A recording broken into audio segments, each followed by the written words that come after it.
Don't slip and fall, man. Thank you. This is a small introduction for Chris. Christopher Luna is an inspiration for many reasons. His raw courage, his limitless and sincere service to the creative community, and because he doesn't tremble before the ever-present censor, before inappropriate words spoken in public or in the presence of children. He is a living embodiment of what Ginsberg meant when he said the Beat generation was about a radical sympathy. He's not afraid of feeling in art or life. The first time I met Chris, I was in a late-night laundromat downtown. He was rummaging through the untended washers and dryers, selecting out articles of women's underwear. When I curiously inquired about it, he said he was doing research for a piece he was working on about women's intimate fashions. I admired his flashy industry and artistic integrity right away. It carried the same unmistakable stamp and arresting style that his writing did, of somebody deeply disturbed, whose generosity allows him to disturb others' complacency. I was recently in the men's room of a local establishment just after one of his readings, and someone had scrawled on the mirror in blood, "Stop him before he writes again." Fortunately for us, they haven't. The last time I ran into him, he was in an upscale mall where he was shoplifting. He said he was doing research for a sequel to Dickens' Hard Times. Chris is a cavity in our lazy drift toward mental hygiene, a radiant, wonderful, luminous nuisance for all seasons. Chris?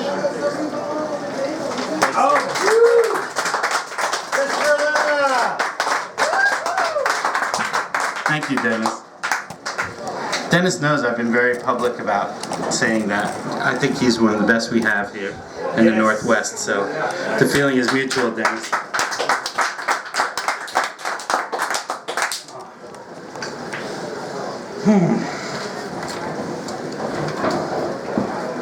Wow.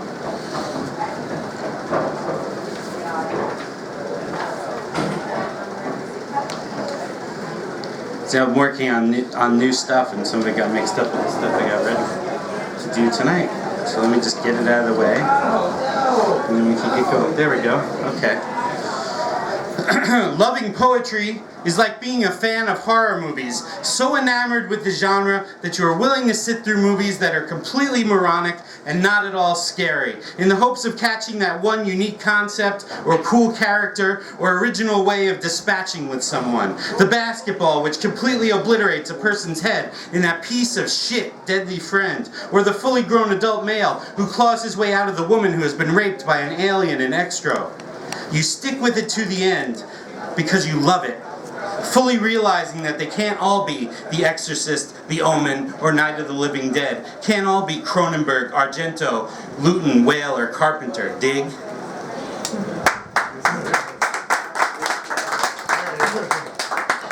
That poem lived in my head for about 10 years before I actually wrote it down. I was glad when it finally came out. Memory of first near blowjob experience. Nice. Come back to me, naughty girl.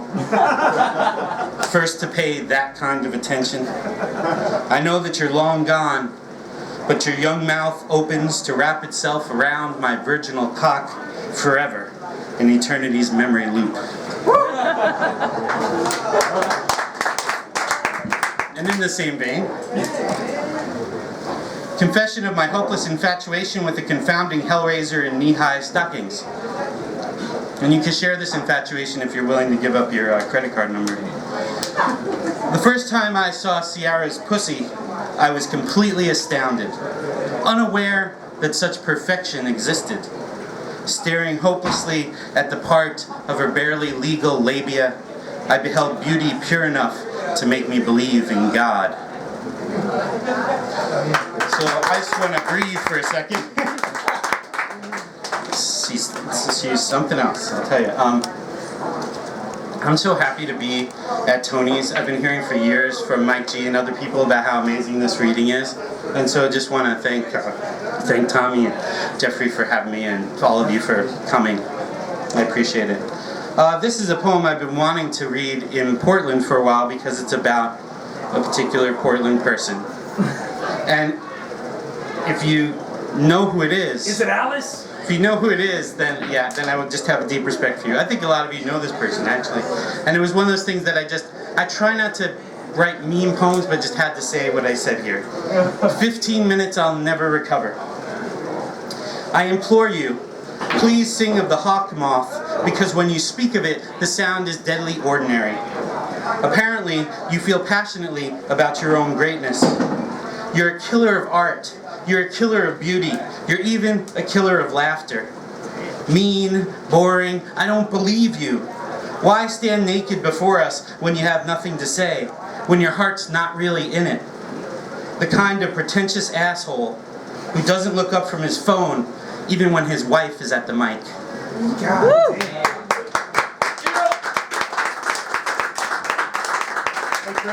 So, Can we take a couple minutes to guess who that was? well, I'll just say this. It's one thing to have a phone out at an open mic, which is rude and disrespectful. It's another thing to be the host of the event and have it out while your wife is at the mic or while anybody else is at the mic. So that's why I had to write it. I cleared up a lot of things. That wasn't me. Alright, so I do this thing called, I call them collage poems. So's mine! I like to work with found material, things that I've overheard, things that I found in movies or in other poems and things like that. This is one of them. I'm going to read a few tonight. This one's called I Burn Dandelions. The prostitution planets are aligning. It's entirely a happy convergence. Circumstance leads kid into the tall grass from which he must extricate his bicycle, hoping no one was looking. Fate's the great arranger, none are the master of. Because I am a monkey, I must have bananas. Need a moment? Take one. Pile them high. Nature doesn't give a fuck, man. Memory, slippery as God. Grass covers all. Not lotion, lotioning. I think I've discovered innocence. It's over there. We should check it out. What did you hear? Transcendence of material fact into a realm of luminous deliverance. A very puzzling place. If you're willing to be puzzled, you can learn. I'm going to have to work on that if I'm going to trot these pieces out. Leave a trail of bodies to lead us out of the maze and into the sunlight again. So, yeah, thanks. So some of the people represented there, Patti Smith, Herb Stokes, who's a Vancouver poet, Bukowski, Sandberg, Noam Chomsky, stuff like that. This one is entirely in my own words. It's called We All Share This Weight. It's for my brother Dan Luna, who's going through some health issues right now, and my cousin Christopher Washington, who was killed suddenly in a car wreck not too long ago. We all share this weight. Every person in every family is tied to every other by the same thread of blood, joy, and sacrifice. No family escapes struggle, heartbreak, and loss. Each time our blood experiences infection, we are all infected. Commits a crime, we all bear the weight. Or is taken in a flash of viscera and steel, we share the sense of unfairness in the suddenness of its finality. And while all this loss is as natural to us as breathing, we persist in our fight to protect each other from its inevitability. In our hearts, we dress your wounds, make amends, forgive the unforgivable, do the time, remind each other to take caution as we take to the road. Brother, may I dress your wounds, take on your burden, drive the car for a while? I'd gladly put myself in your place if it would help you escape the pain and death promised to us all.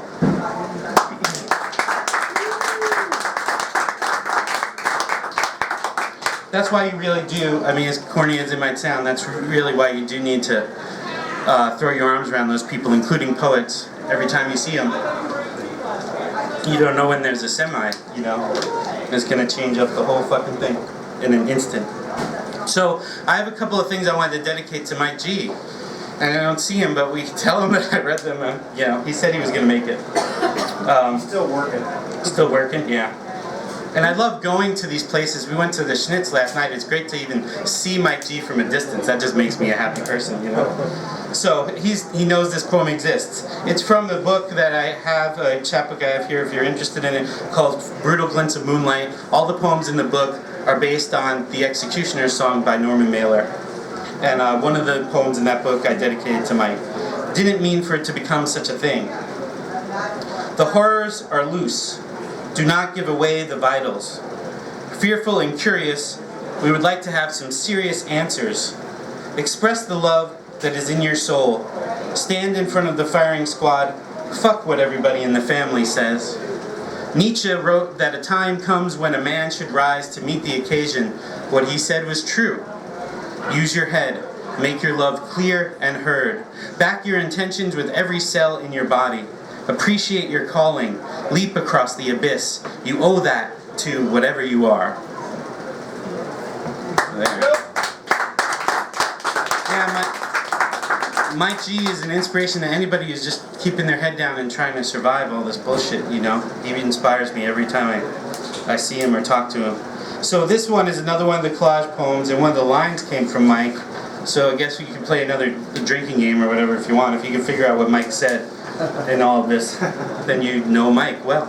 Reciprocity is in the house, an entirely happy convergence. Our thoughts have forms. It's all a movie, including this conversation. There's no answer to it. Sometimes I reference people or the stars, the sun, the moon, and universal interstellar space type shit. But then she looks at me with those eyes. She punches me in the physics, and I realize that we are filled with the seeds of all the troubles and blessings of existence, but also provided with the sustaining virtue, hope. You don't see any magic? Here on the streets is action. It is the necromantical noumena of the netherworld we are courting. It's exciting, very large, a non-human abstract dance, a war of elements, torn, resoldered percussion gestures. It is the fecund labyrinth again, with so many rooms, cells, vibrations, percussions, repercussions. I have not been as others were. I've seen a lot of miracles. I'm just giving you a little taste of my energy right now. I'm not even full-fledged. I think I've discovered innocence. Lips touch soft my rim. When you see them with space between them, they are phenomenal specks of light. Let's not become robots and forget our fellow man. Applaud all songs. If crows were robots, I'd love them just the same. I think to love bravely is best, and accept as much as you can bear. Hell yeah.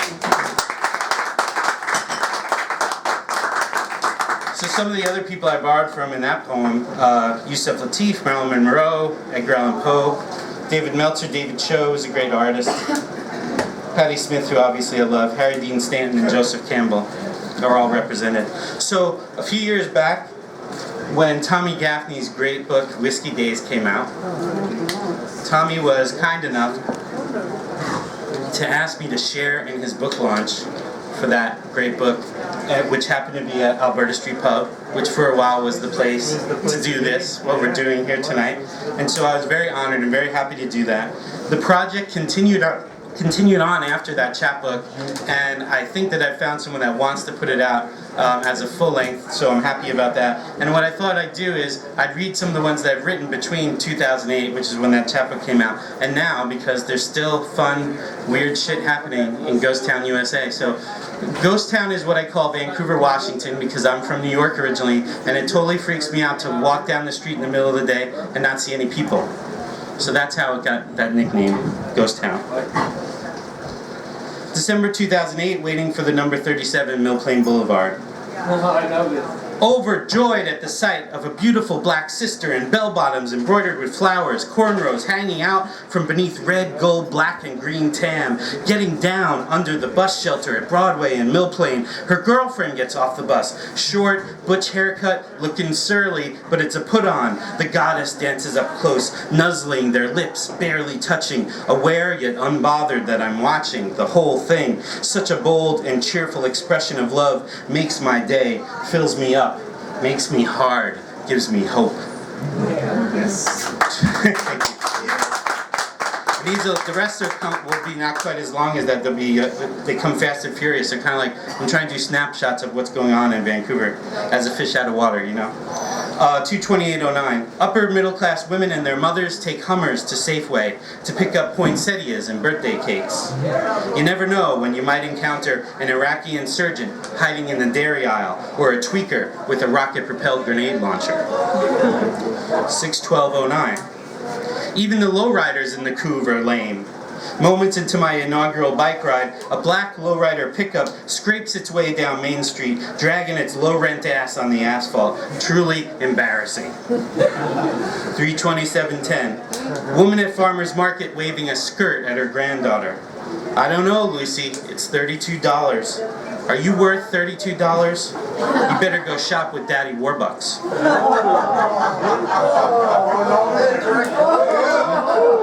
Yeah, a lot of the ghost town poems are just, we live in a good time to be a writer if you're the kind of writer like me who just writes down shit that other people say. Yeah.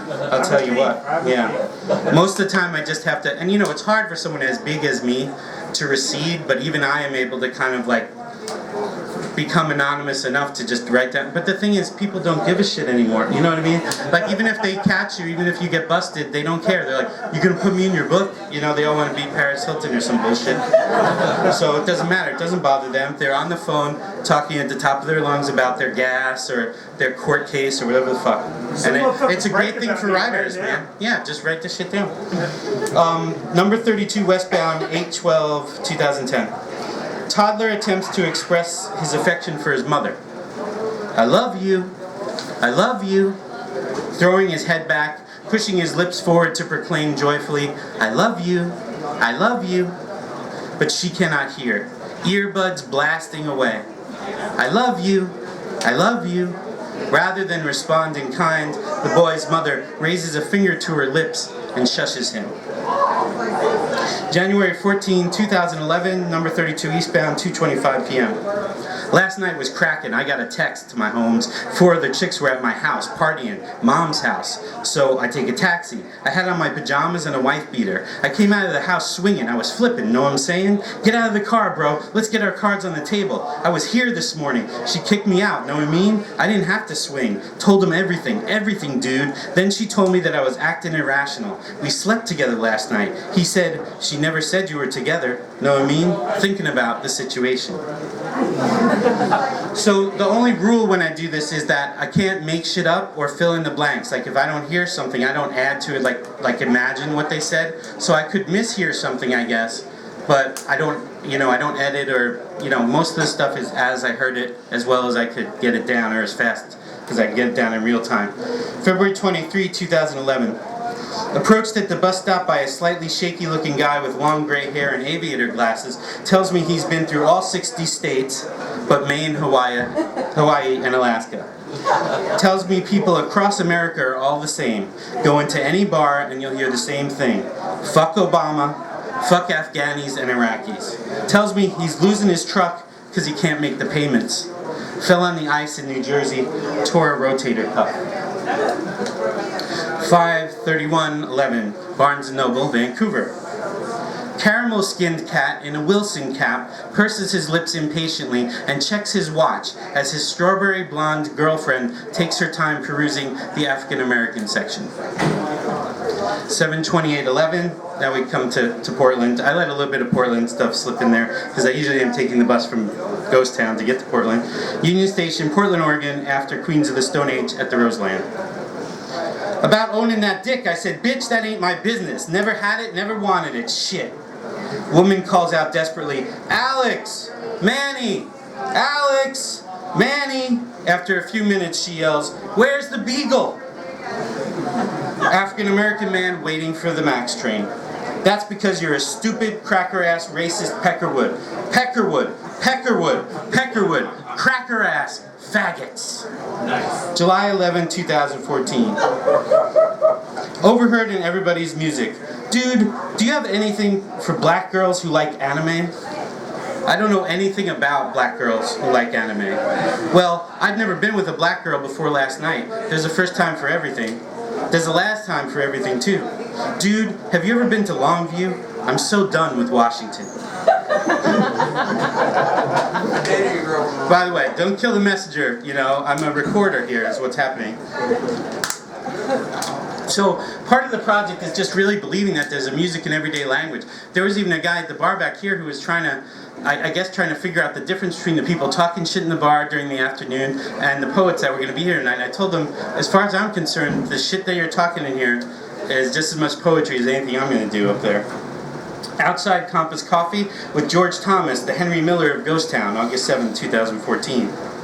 A tangle of blondes, unable to refrain from caressing their own tan, impossibly long legs, slowly, unself-consciously trace invisible lines from knee to inner thigh, a serious distraction from the discussion of poetry. Old Eye traces collarbone, seeks the darkness between crossed and uncrossed legs, breathes a sigh of pleasure and a bit of relief when they twirl off in 3 separate trajectories, dancing in circles like dervish nymphs, till the summer breeze wind lifts their skirts. April 10, 2015. Sometimes I write it down and I don't believe what was said. Loud, giggly trio of girls with long brown hair taking selfies outside Compass Coffee. We're done with our coffee. This is an ugly picture. I'm never letting anybody touch my hair ever again. What is life? Chew with your mouth open. I always say gosh or oh my goodness. That kind of stuff doesn't bother me. A bunch of my friends came over and they were arguing over whether saying dumb was cussing. I have people texting me, I'm a busy girl. Let's slurp. Ready? Jess? Wait. 30-something hippie chick. I got taken out by a 12-year-old. He tried to stage dive but didn't plan it out very well. So this one is a standalone poem, but there are standalone poems in Ghost Town, USA, and I think it pretty much tells the story. You know, this is like one of those things, I guess you'd have to know me or you'd have to know Angelo. I have the kind of son who understands that I'm very proudly not a Christian, and then have an attitude about it. And so this is about a little something that happened when I was driving to school. Fatherly advice dispensed in the car on the way to school. Beware the Jesus fish. An indirect threat signaling bloodbath. Vicious symbol that warns, back off, Jack, or I will eat your family. Just one man's opinion. Making peace with O'Hara's pistachio tree. Brought into the pink, slipped through the firmament. I'm going to start that over, and I'm going to give a shout out to Morgan, who I took something from for this poem. Brought into the pink, slipped through the firmament, last remaining barrier between ego and its satisfaction. Every day, our actions become inedible. Nothing to prevent the final morsel's inevitable demise upon your waiting tongue. Never have been very good at waiting or inclined to say no. No will, no restraint. Eventually, even the sturdiest board does break. Steam leniency rate, given to break, wrought to fly, steal a fantasy, stake your claim, folded just below table's surface, your ruination lies in wait, and the sepulchre jumps and jounces and turns pink with wrath. That last bit is Frank O'Hara. So yeah. So I borrowed one line from Frank O'Hara. The thing about our actions being inedible is Miss Morgan Hutchinson is here with us tonight. And You Brought Me Into the Pink is something that Sandra Bullock said to Candice Bergen, although I can't remember how I know that. Here's a really short collage poem, probably one of the shortest ones I've ever done. But I'm hoping that it packs a big punch. A need that masquerades itself. Pussy the healer. Pussy the redeemer. Brought me into the pink. Sweet pussy has set me free. Everything is slippery, phenomenal specks of light. Mutate time, really, and make it side reel. Not really knowing how to language that. This thing is just starting to grow, perpetuating the myth that to look is to know. If you are so inclined, you are welcome to erupt as well. Nice. Yeah. And I just gotta let people know that the Pussy the Redeemer thing is some lines that Clay Morrow says in Sons of Anarchy. We have any Sons of Anarchy fans out there? Yes. Yes. All right. Yes. Is that on cable? Maybe. I'm streaming like everybody. Fuck cable. This is the quote. I don't know how to say this guy's name. Maybe someone here knows. A quote from a guy who was a guru to Carlos Santana. Carlos Santana is very important to me. And his name is Sri Chinmoy. That's the best I could do. It's probably not how you say this guy's name. So this is what he said to him in 1973, and that's the title of my poem. This one is Aspiring and Not Desiring. Never been fucked up by a kiss like this. Never felt your insides quiver with exquisite horror. Never opened your loveliness to the tragedy before you fell into these eyes. There is a hunger beyond need, a desire that long ago left lust in the dust, conspiring to aspire, seeking that which mortal commingling can neither name nor touch. One man's profanation, another's secret doorway to everything.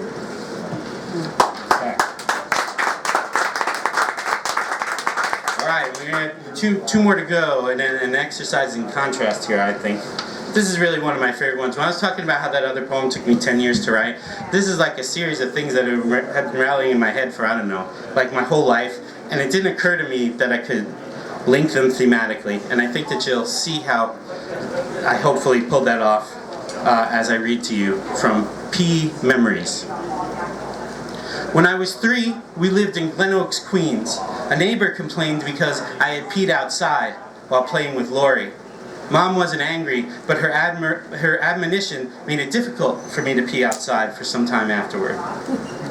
We used to aim at the cigarette butts floating in the toilet to see whether we could change their trajectory. My brother once peed in between my legs as I sat on the bowl. The grown-ups did not approve of this innovation.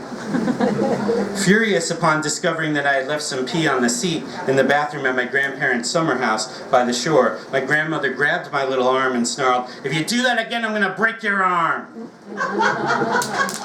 Lori was the first girl I'd ever known, this is the same Lori, by the way. Lori was the first girl I'd ever known who could pee standing up and facing the bowl like we did.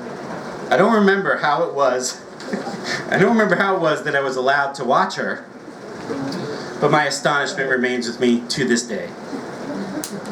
Catholic school left me with pyeresis, an inability to urinate while being watched. Not only did our teachers react to our need to relieve ourselves as if bodily functions were a mortal sin, the doors had been removed from all the stalls, allowing the other boys to stand in front of the toilet and humiliate you as you tried to do your thing. And are you ready for the big finish? I'm just like, if there was, I kind of need like a drum roll or something with this story. Yeah, there we go. Thank you, people. I once peed on a lover. Yes! As I hovered above her spread open legs, so excited, my brain sent my body the wrong message, causing the improper fluid to be released. Fortunately, she was manic and possibly psychotic, didn't seem to mind too much, and we both knew that I hadn't done anything to her belly and thigh that she hadn't already done to my psyche. There you go. Lay it on the girl. It's her fault.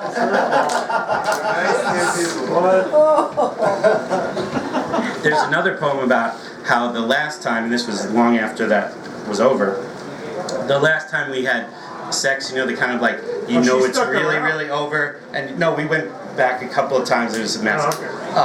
You know, where you know it's really over, but you really just want to have sex for old time's sake. So our last time having sex for old time's sake was on the lawn at Pilgrim State, which is a very famous mental hospital on Long Island. So I thought that was appropriate as our last place to do it. Absolutely. Pull over outside Pilgrim State. We're both lucky that they didn't just drag our asses in there, I guess. So this is the last one. This one that really means a lot to me. It's heartfelt. So I think it's a good thing to sort of follow up the P memories, really. Some angels can't dance. This is definitely the place. This, Toni's, is the goddess cotillion. There is no sight more beautiful than a woman writing, except for a woman running, a woman thinking, her smile. There is no sight more heartbreaking than the transformation of a woman's shape as she raises her arms above her head, breasts rising into a stretch. My goddess angels have taught me more about the divine in the past year than a lifetime of priests and pastors were able. Thank you very much, guys.